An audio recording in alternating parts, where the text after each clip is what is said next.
Yes, sir.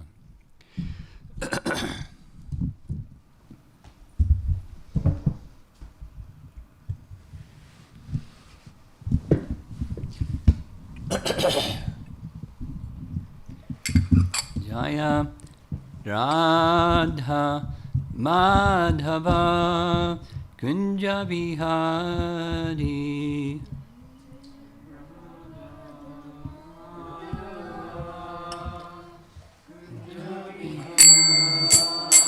Jaya Radha Madhava Kunja Bihari.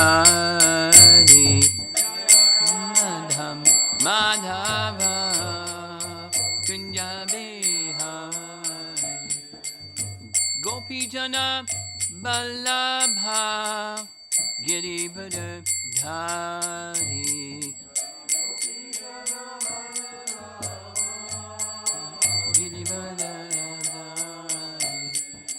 Gopi Jana Ballabha Girivara Dhari.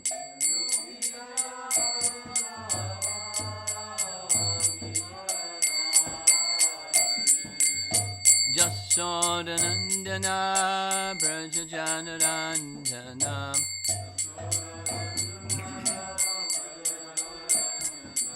Jasodanandana Brajajanarandana.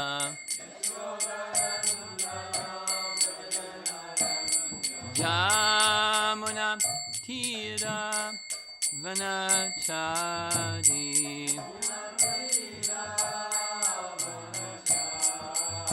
Jamuna Tira Vanachari.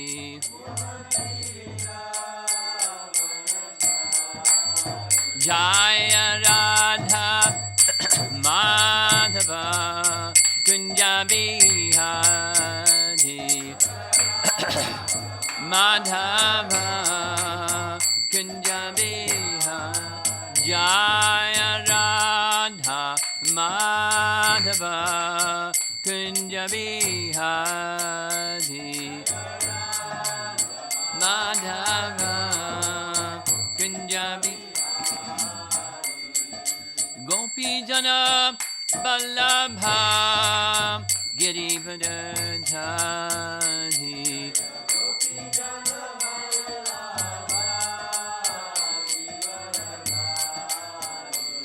Gopi Jana Ballabha Girivara Dhari.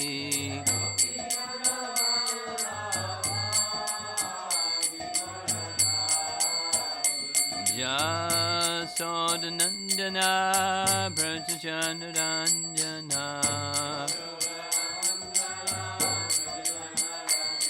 Jasodanandana Brajajanarandana.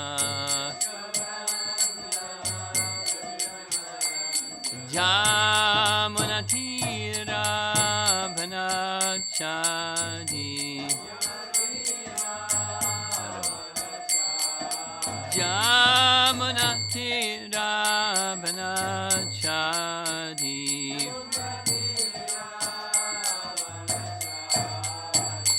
Jaya Radha Madhava Kunja Bihari.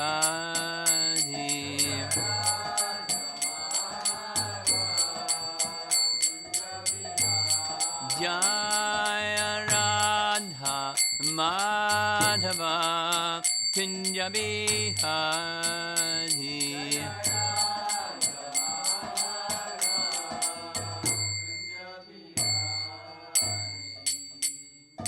Jayo Vishnupad Paramahansa Parivajagacharya Astatarasatasi Srimad His Divine Grace A.C. Bhaktivedanta Swami Srila Prabhupada Ki Ananta Koti Vaishnavrinda Ki Grantaraj Srimad Bhagavatam Ki Gora Premanandi.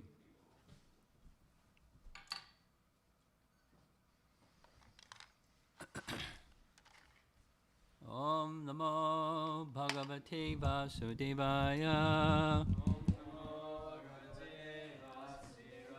Om Namo Bhagavate Vasudevaya. Om Namo Bhagavate Vasudevaya.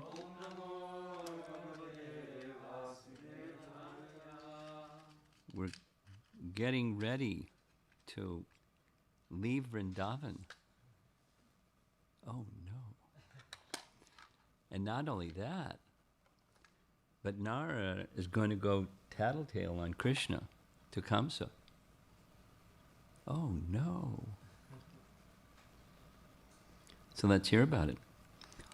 Sanatana Goswami, speaking on text 16, or writing, Narada went to Kamsa to relate the astonishing activities in the village after Krishna killed Arishta. He told him of Krishna's killing Putana and others. He went after Arishta was killed. The pastimes of Gokula were almost complete. The Yadavas were suffering, and the Devatas were disturbed. Kamsa had to be killed. The opportunity now occurred. I will make this happen. Kamsa should bring Krishna to Mathura, and Krishna will then kill him. This was because Narada was omniscient, Bhagavan.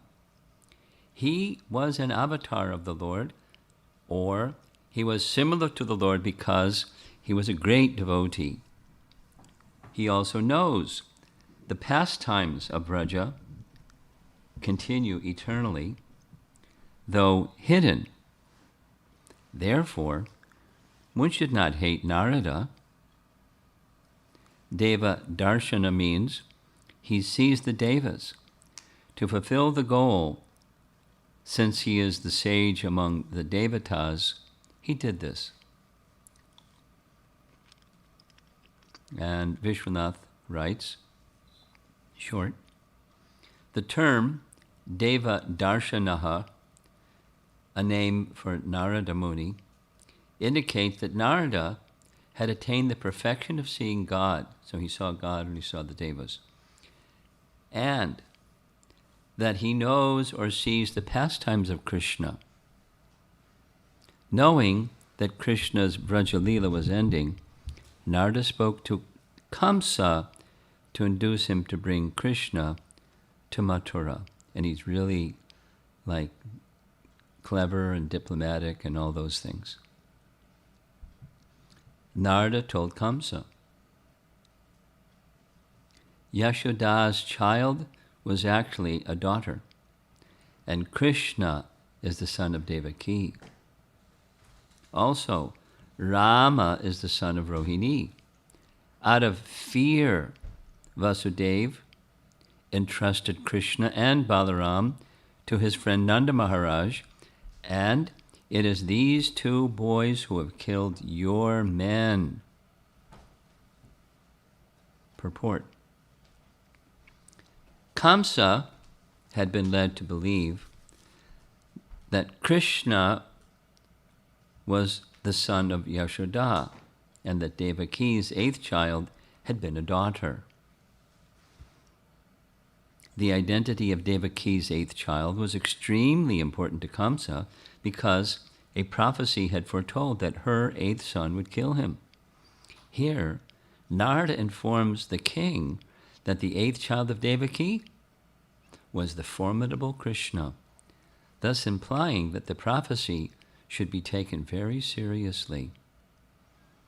Having received this information, Kamsa obviously will now do everything in his power to kill Krishna and Balaram.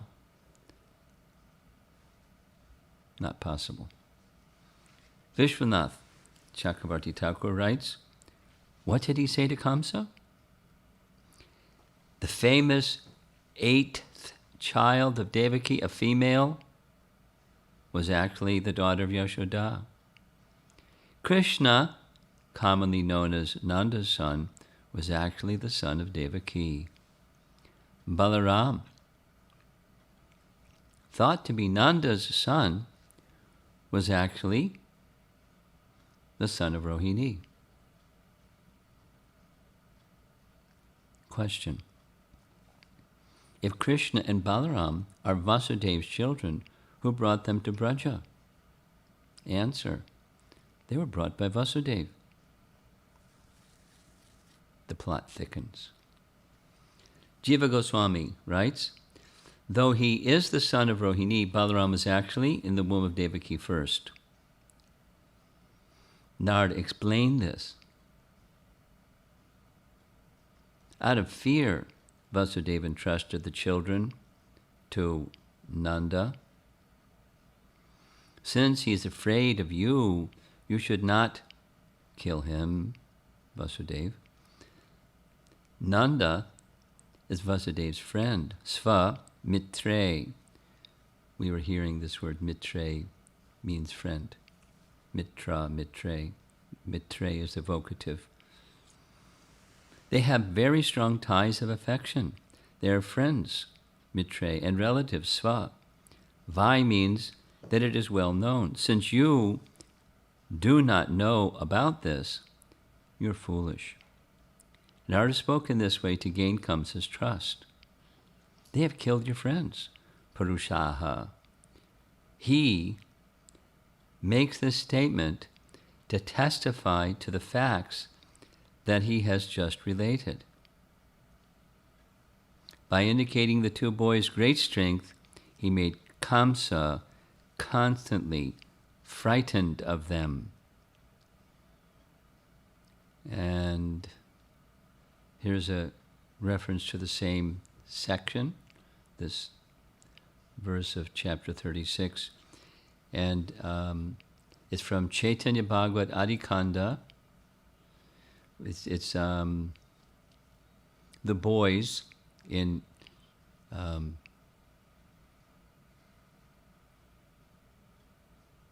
what's the village? Ekachakra, headed by Nitai, little boy, playing Krishna's pastime. So here's from that section. On one occasion, a boy dressed as Narada with a beard and gave Kamsa some confidential information. And this is Bhaktisiddhanta's commentary. The Sanskrit verb, or the verbal root, the dhatu, kach, means tie. Ka-cha is used to indicate a person dressing as another person, or a fiction character in a drama, or in other words, depicting a pastime, sporting, joking, or dancing. The word dadi comes from the Sanskrit word dhi, D-H-I, which means beard.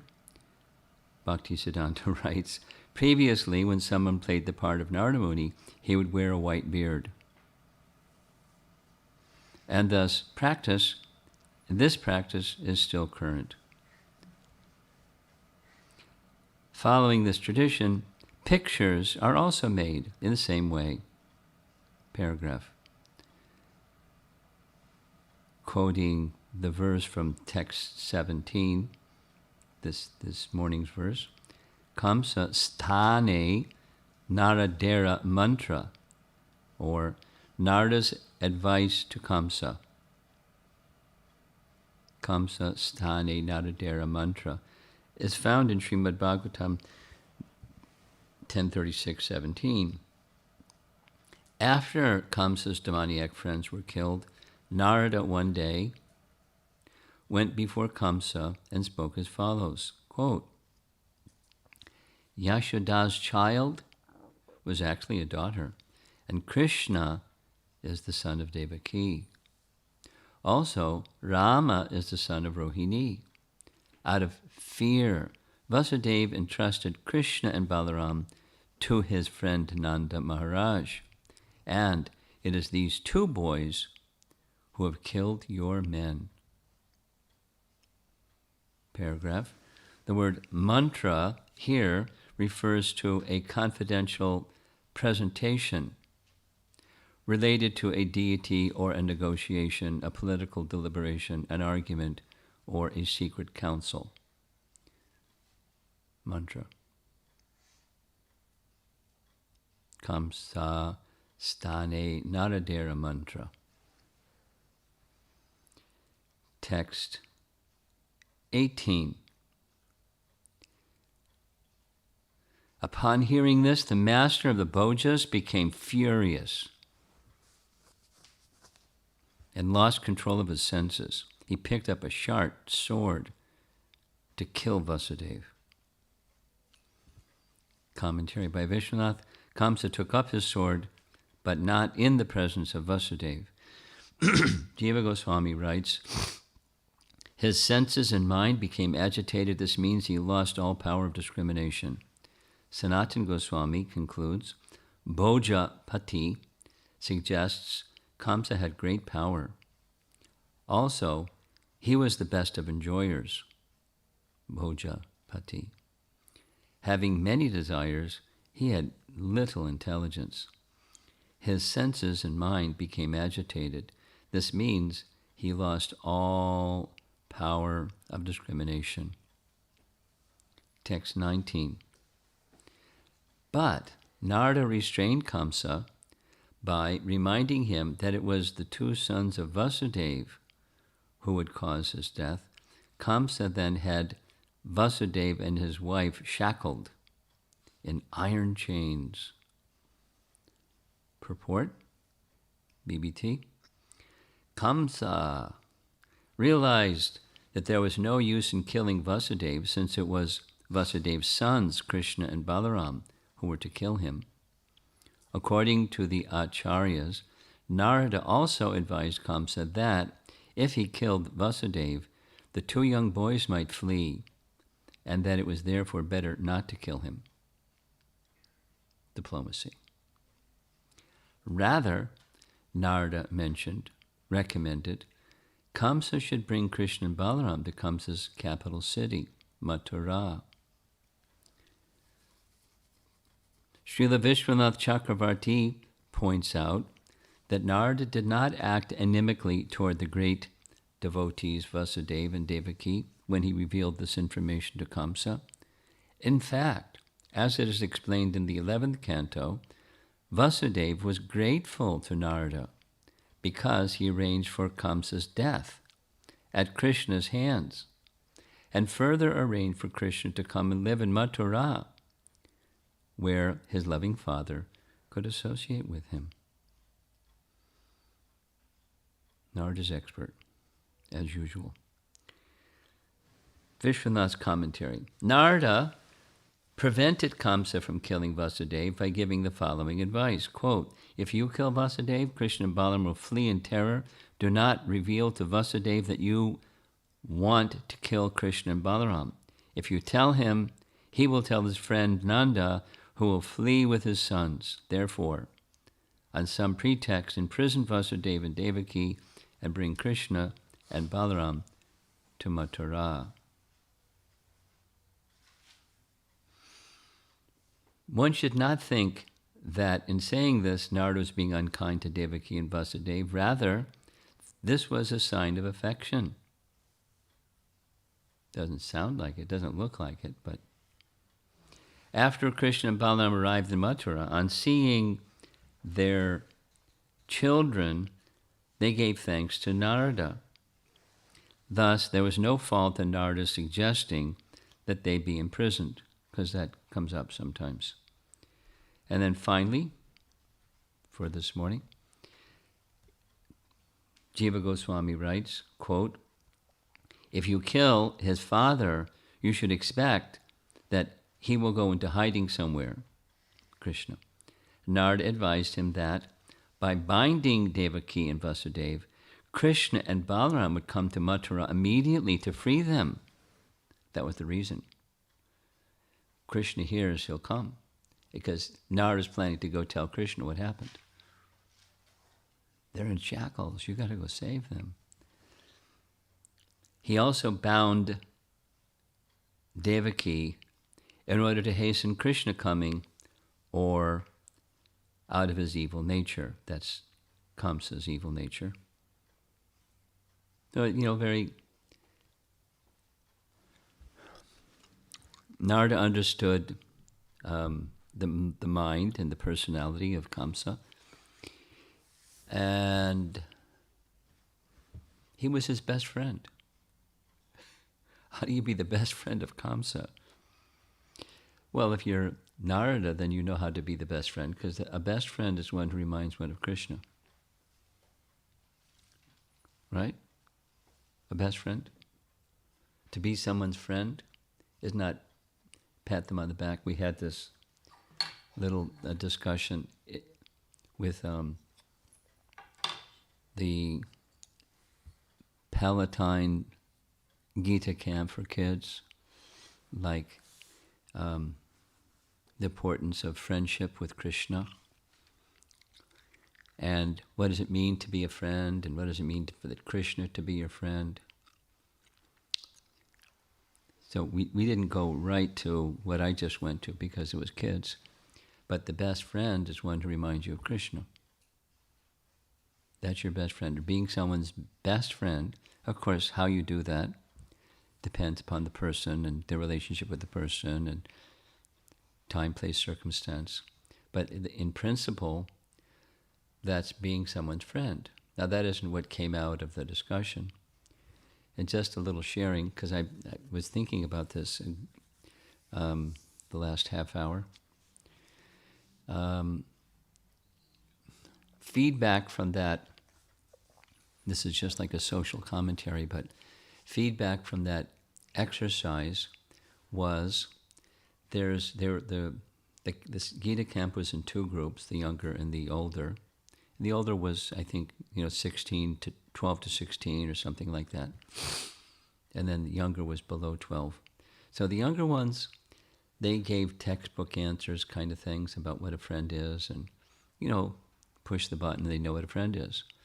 I'm sure there was something affective, someone that's always there for you and they don't judge you and they're all those colloquial things.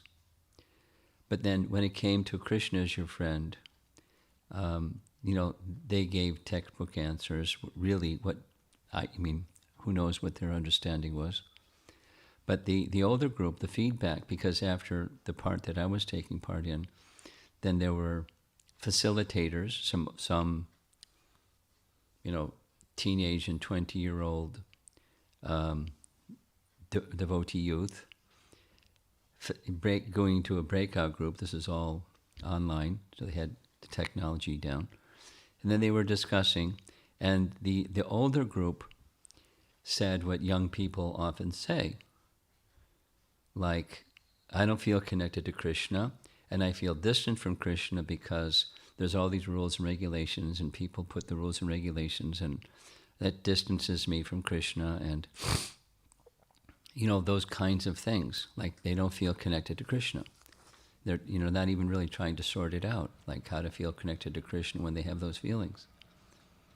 And these are kids that are taking part in the Gita camp, which speak of concentric circles going out.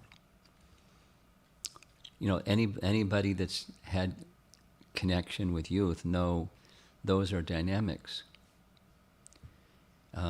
Even in children born in devotee families, as far as I understand, most of the kids in the Gita camp were kids not born in devotee families. They kind of like mom and dad pushed them forward, saying, this, spiritual things during the summer is good.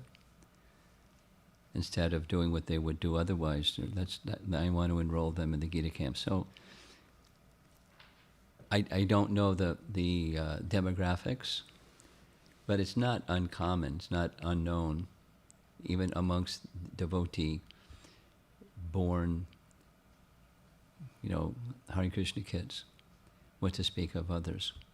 So it's the connection with Krishna is real happiness, and there's so many distractions that we're disconnected from real happiness, and the mind is looking for happiness with senses and sense objects, because that's the program.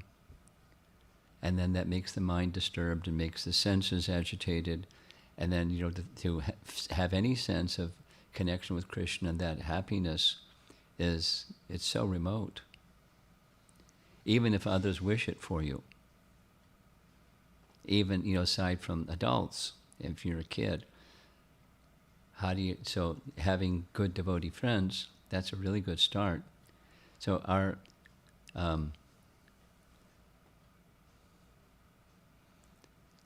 it's a challenge. And having someone that's a little bit older and a little bit more connected, it's the sadhu sangha principle, that somebody that's a little bit more in the age group of young and has a sense of connection and shares that sense of connection with those that don't feel it. And how to do that is, an interesting question. But it will help the person that's performing that function to look more closely at their connection with Krishna in their life and how to transfer and transmit that sense of connection to others that aren't feeling that connection. I mean, that's our life as devotees anyways. That's what being a friend is anyways. And, it's...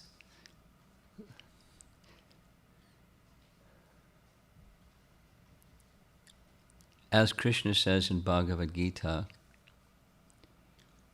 it's very rare to find somebody that knows Krishna, and the way to know Krishna is through bhakti. And amongst all living entities that are interested in spirituality, how many are interested in bhakti? They have another idea of what spirituality is, and it's like abundant out there. And how many people are not interested in spirituality? They're distracted by stuff and technology and peer pressure and advertising and the way of life of Kali Yuga. We're a product of our time, so it's not easy, but one shouldn't expect a large number of people. That's not in the cards. I mean, even Krishna says, Manushanam Sahasreshu. So what do? We, according to time, place, circumstance, audience, receptivity, and so on, extend. And most importantly is we extend connectivity based upon our being connected. And that's our main focus, is how we're connected to not just rules and regulations. Rules and regulations have their place, but bhakti. And from bhakti, as that awakens, then there's an interest for rules and regulations, and there's an allergy to rules and regulations if bhakti isn't there. So, I mean, that's like a little digression on what we just read. But that's a service that we have as the best friend. That's why the digression. Narada is being the best friend of Kamsa. Now, I don't know if somebody other than Narada could have pulled it off. Go visit Kamsa and let him know, oh, you received me very nicely. I want to show my favor to you. Here's some news. Protect your backside. But, he's Narada, and he knows how to manage the situation. He knows the mind of Kamsa. He's immediately going to kill Vasudeva. No. It's those two. Go after those two. That's your backside. Go, you do the needful. And best is bring them here, and you kill them right here. And you make a good plan. You're smart. You're a good demon. You know how to kill people. So make a good plan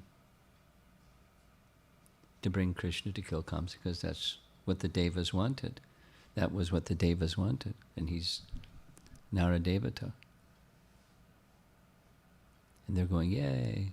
Then maybe also be going, uh-oh, Krishna's going to be in trouble. But he knows Krishna's not going to be in trouble. Any more than Krishna knew that Yogamaya in the hands of Kamsa, nothing will happen because she's Yogamaya. Who can kill Yogamaya? Not possible. Who can kill Krishna? Not possible. Krishna will destroy Kamsa. And he did. So, mission accomplished. And reuniting Krishna with Vasudeva and Devaki. And accelerating that by having them shackled. He didn't have to say shackled, but he did. Because it would, it looked to Kamsa like, I'm on your side. And it looked to Krishna like, uh-oh, I better go rescue Vasudeva and Devaki. They're in shackles. And he informed them what happened.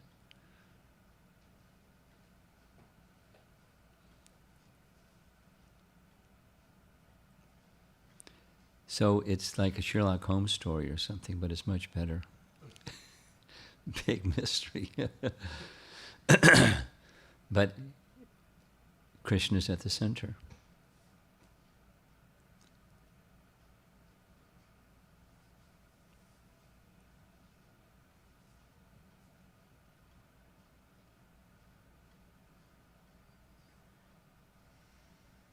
So many novels and fiction stories, and even science is practically science fiction. And people don't, many people just don't say, well, wait a minute.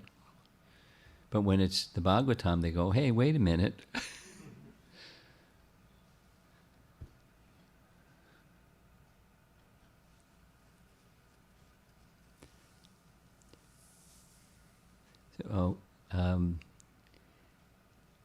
Janma karma chame divyam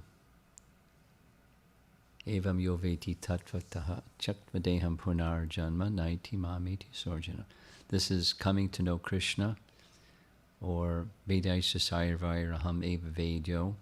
It's coming to know Krishna. And by knowing Krishna in the bhakti sense, because you won't know him otherwise, then the door, the path back to Godhead is open.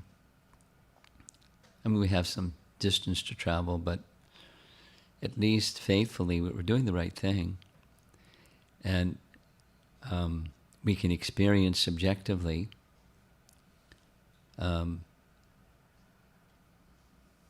something is moving inside. The heart is moving, and so forth. So let's see if there's some discussion.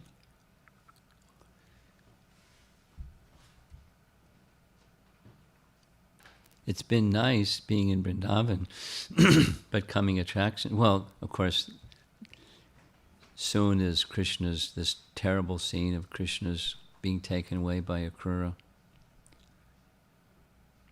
Maybe we should read, when I get to that, Brihat Bhagavatamrita's description. It's really far out. Really far out. Go ahead. Hare Krishna, Guru Maharaj. Maharaj, like yesterday's evening class, the question from.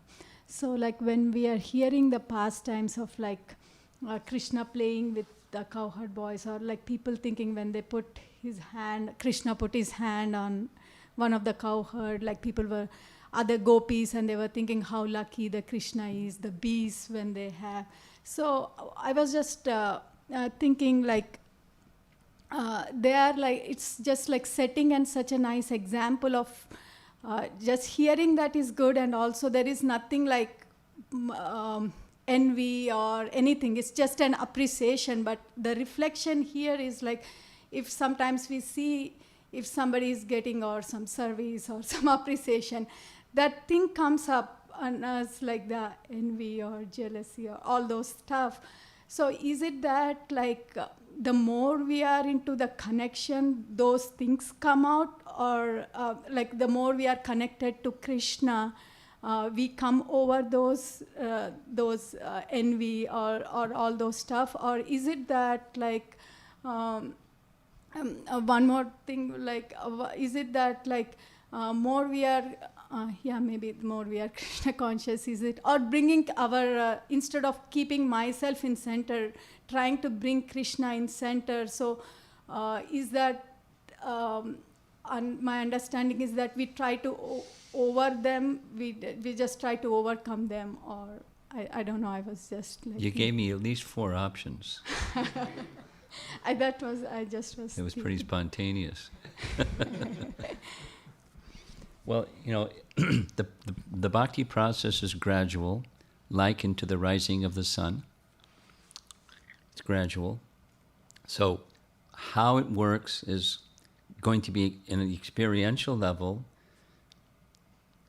different, just like different stages of the rising of the sun. On the experience level, it'll be different. But the principle at these different stages is diminishing of one thing and increasing of another thing. Diminishing the contamination, the covering, the illusion, and all the, as you use the word, stuff. And then, so that being eliminated or reduced gradually, darkness is dispelled by the rising of the sun. And the light is increasing. That is, less focus on myself, less focus on what's in it for me, you know, the I and mine, less of that, but more of Krishna's pleasure. So it's gradual. But so certainly replacing the I-centered with Krishna-centered consciousness is a principle. And as we advance, that's what happens. Less I. Now, it doesn't mean that I dissolve and become a non-entity. But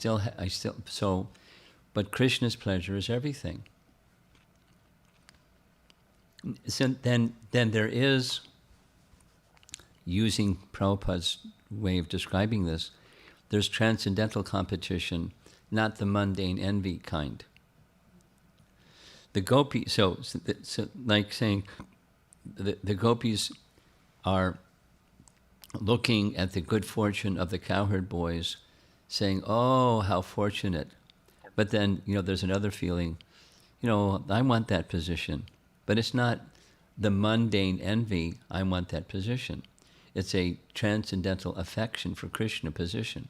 So the varieties of emotion that we have here are reflections of the pure situation in the spiritual world. There's no contamination. So but there's all diversity of feeling. And to us, when we hear that diversity of feeling, we're looking at it through the lens of our contamination. So we don't get it. Transcendence is something that's, you know, beyond the lens of the mind and the contaminations of the mind. We can't get it. But at least in principle, we need to understand it's not like this. It's different. And exactly what it is, I don't have a clear idea, other than it's, you know, there's no material contamination in principle. But as our feelings of devotion to Krishna awaken more, then we'll have a clearer sense of what it is. And like Brahma, how exalted are these residents of Vrindavan? My next birth, that's, you know, the next universe, because he's going to be Brahma till the end of the universe. In my next birth, let me take birth somewhere in Vrindavan, so the dust of the feet of these... So the exaltedness is something he can understand, but it's a little out of his reach. He's most exalted. He's the head of our sampradaya. He's the receiver and giver of all this. But that's the conclusion of one who knows the Vedas, is how exalted is that. So, does that answer your question? You have something more. You're holding the microphone, ready to say something. Go ahead. Maybe I'll think again. And Okay. Okay. Carry over till next time.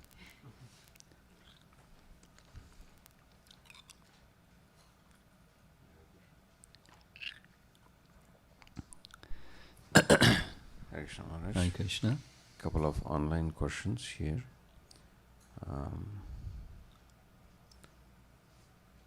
This is from Prakash Narayan Govindan. Narad Muni is often misunderstood and misportrayed. Yes. It is partly because of his apparent modus operandi. Yes. He seemingly creates or facilitates these situations by cunning. Our acharyas explain Narad Muni's actions and reasons behind is to accelerate the killing of demons in the case of today's reading, Yes. etc. Yes. However, he could have possibly done these in a more straightforward way and not confuse mundane people about his own character. I wonder why this modus operandi. Please, could you explain? Well, he doesn't need to justify his actions to anybody. He's guided by Krishna, so he does what Krishna guides him to do. I mean, aside from the particular, hey, why did you do that? I have read from scholarly, I just came across it, I wasn't looking. Common, and I haven't come across it, but common is, he's looked at as like a joker. In certain circles, he's looked at as like a fool. Like, a strange, weird, character. So that, people judge through their lens. So like his question is, could he do it in a more straightforward, how straightforward can you get? He went to Kamsa and said, hey, here's the truth. You want to know the truth? Here's the truth. And it was the truth. What he said was the truth. It wasn't non-straightforward. It was, too straightforward. He wasn't seemingly not exercising the kind of diplomacy and protection of Krishna and Vasudeva and Devaki that you would expect. He's an exalted person. He was too straightforward, someone might argue. So, why did Bhaktivinoda do what he did, or Jagannath Babaji, Das Babaji do what he did, or Gorkishore do what he did, or Bhakti Siddhanta do what he did in the way that he did, or Prabhupada do what he did? Leave themselves open for criticism, because there's always going to be people. But all of those names just named, they're guided by Krishna. They have their relationship with him, and they act accordingly. And there's all diversity. So Narada is Narada. As we just read, he's an avatar. So why didn't he do it in a more straightforward way? Because he's Narada. And he does the Narada. He does it according to the indication of Krishna. I mean, say it a different way. How many times did Narada just happen to appear at the right time and say the right thing to all kinds of different people and help them move along the path of bhakti? Why did Narada advise Magari, don't half kill, fully kill? That seems strange. But, he was guided by Krishna. And, well, why? Why? Because they're suffering. Really? Huh? I never thought that about their suffering. I learned how to do this from my father. And if they're suffering, then, yeah, and not only that, you're going to have to suffer because you're causing suffering. Really? I never thought of that. So, he just went step by step because he's Narada. He knows how to take people that are covered and help them become uncovered. And, once again, he's being Kamsa's best friend. Kamsa got liberation. So, if one doesn't understand one who knows how to liberate Kamsa, can go ahead and say, why did he do what he did? He was being Kamsa's best friend. Honest, in a transcendental sense. So, let him judge rather than judge him. But are people going to criticize? If he did it a different way, they would criticize too. depending upon the lens they look through. One more question here, a couple more popped up. This is from Rangavardhani Malipedi. When I started my bhakti in my early 20s, the understanding is to some extent is as do's and don'ts. As result, the heart has become hard. Because of do's and don'ts, the heart has become hard. What is remedy to make it Soft again. no? Yeah, make the heart soft in service. This is Divyambara Devidasi. Okay.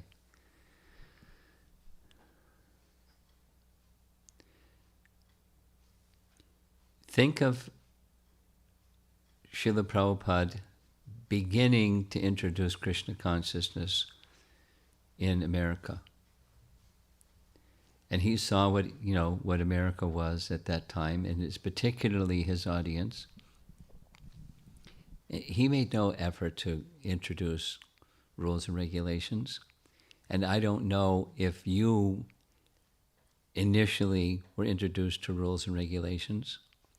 You were probably introduced to prasadam and kirtan and coming to the temple. And then after some time, bhakti awakened, and then you asked or somebody offered to you, here's some regulations. Offer your food to Krishna and whatever the other regulations.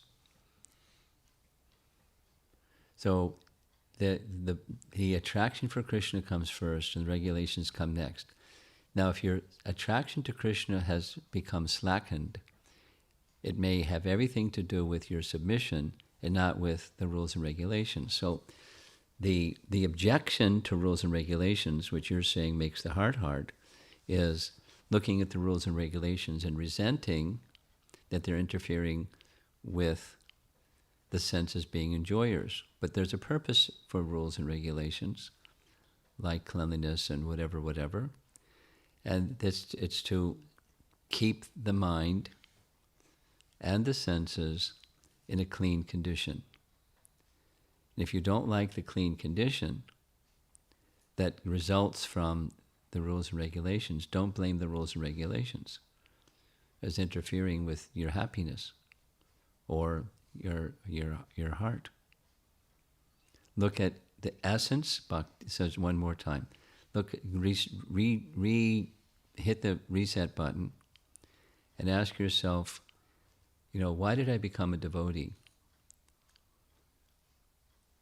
You're revisiting the original mood or the current evolved state of that mood.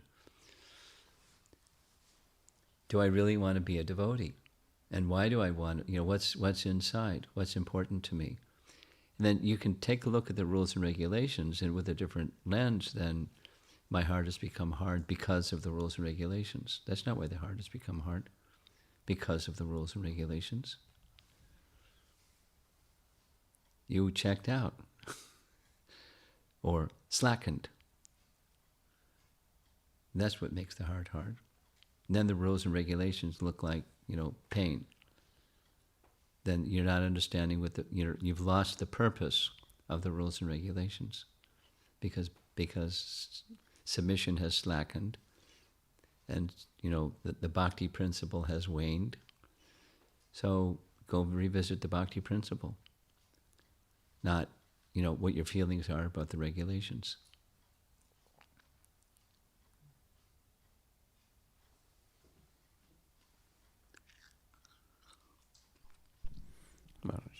This is from Archana Vaidya Mataji. Can someone give Krishna based on conviction or realization is more important, or only Krishna's empowerment? Why create a dichotomy like that? Because one cannot give Krishna unless Krishna empowers. Well, but that's who is Krishna going to empower? Now, the first half of the question it's an either-or question, and it's not an either-or, that's a mistake. the frame of the question is misleading.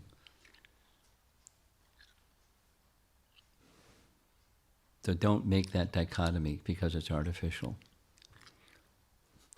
We need both, in other words. Okay? This is from Shravan Nemuri. Like Sridham is dearmost friend of Krishna, so what is the relationship of Sridham to Balarama? Second question is, who is dearmost friend of Balarama? Krishna.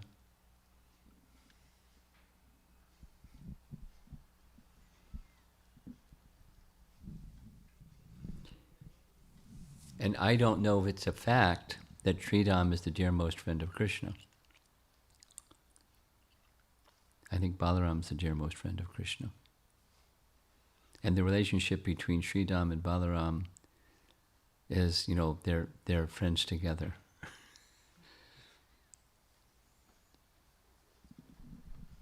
So this is from Archana Datar Mataji.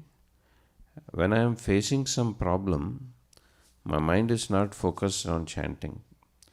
Compared to chanting on other days, how to focus on chanting when going through some problem? Faith and practice or discipline. When there's shelter, when the position of being sheltered is matured, and out there's a problem, you need the shelter to deal with the problem. You need the intelligence, the strength, the wisdom, the protection, etc. You go running for Krishna's lotus feet. Now that's when the sense of having Krishna as your shelter is there. It's the principle of protection. It's one of the 6 limbs of surrender. Krishna is my protector.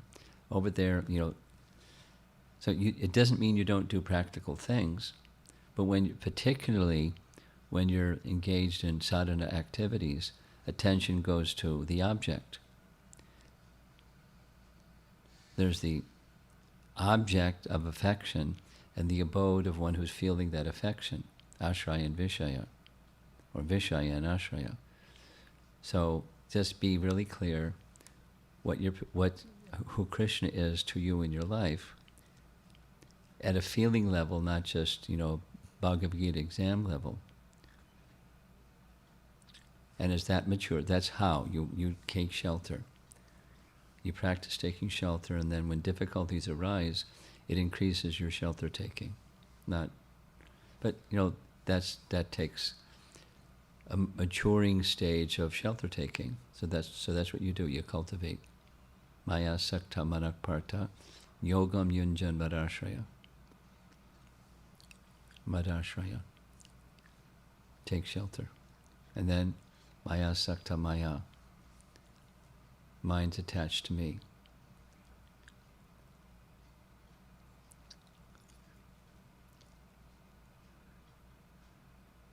Anyone else in the room? Yes?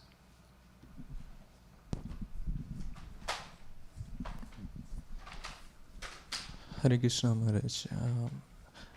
You mentioned about Narada Muni being the best friend of Kamsa, and also the point of a friend is one who reminds oneself of Krishna. So in our effort when we go out for Can you turn the volume up a little bit, or speak a little louder, one or the other? In our effort when we go out preaching, Maharaj, we come across people who are not favorable for Krishna. So what is being the best friend of such kind of people? It requires intelligence to know how to remind people of Krishna at time, place, circumstance. And if minus intelligence, you won't have an answer to that question. And intelligence comes from Krishna. So how you get intelligence is, you show Krishna, I want to please you, and Krishna will give you intelligence, how to please him. So how to depends upon intelligence. It depends on the person, time, place, circumstance, etc. So you don't necessarily have to give a Bhagavad Gita class to the person, or hit them over the head or something. For example, it can just be your good character.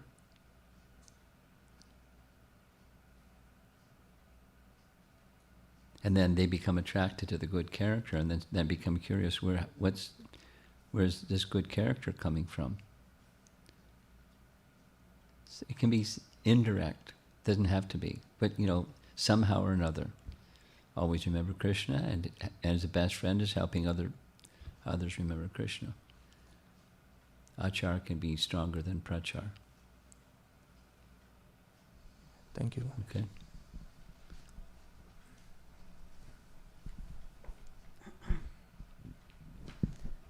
Hare Krishna Maharaj. Is there time for one more question? No, I'm just checking while there's a little pause here. Oh, okay. Thank you for giving your classes. They're really great. I'm really grateful to you. My question is... I've been waiting for you to ask your profound questions, too. You ask, good ones, challenging ones. Well, I don't know if this is... That's a build-up. You better be a good one now. Yeah.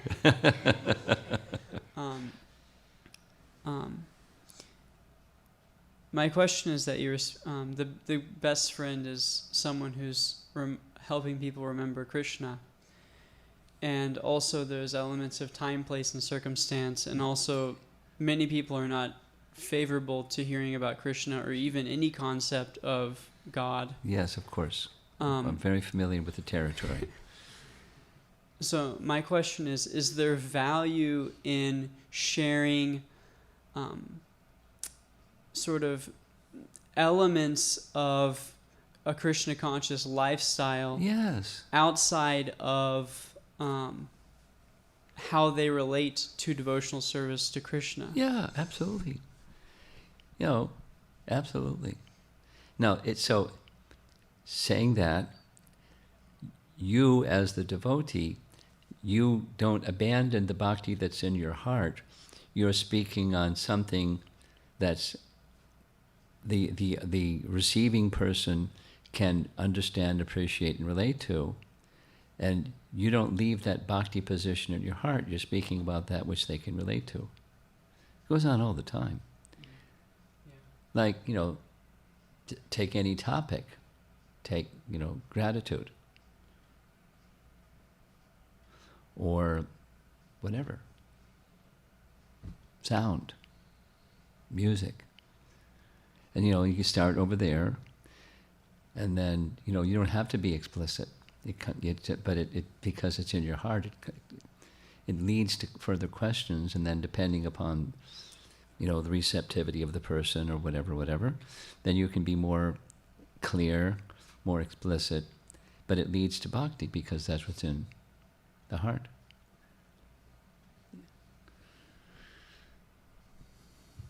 That's an art. And one of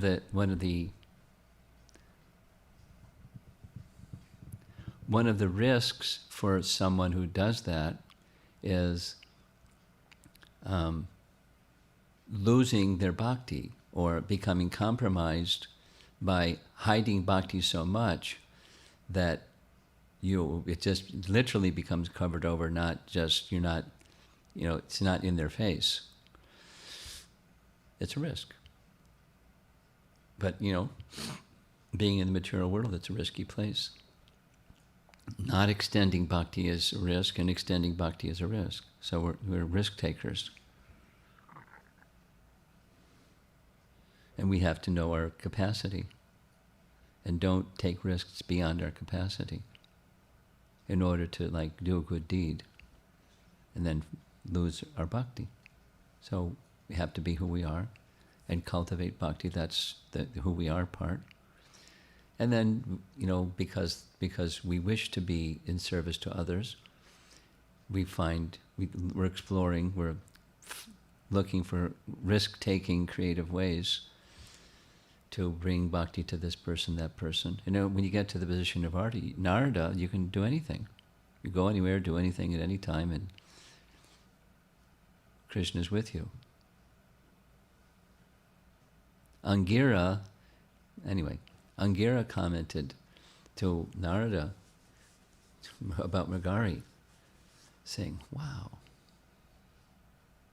you're really extra special, because this fellow used to be like that, now he's like this.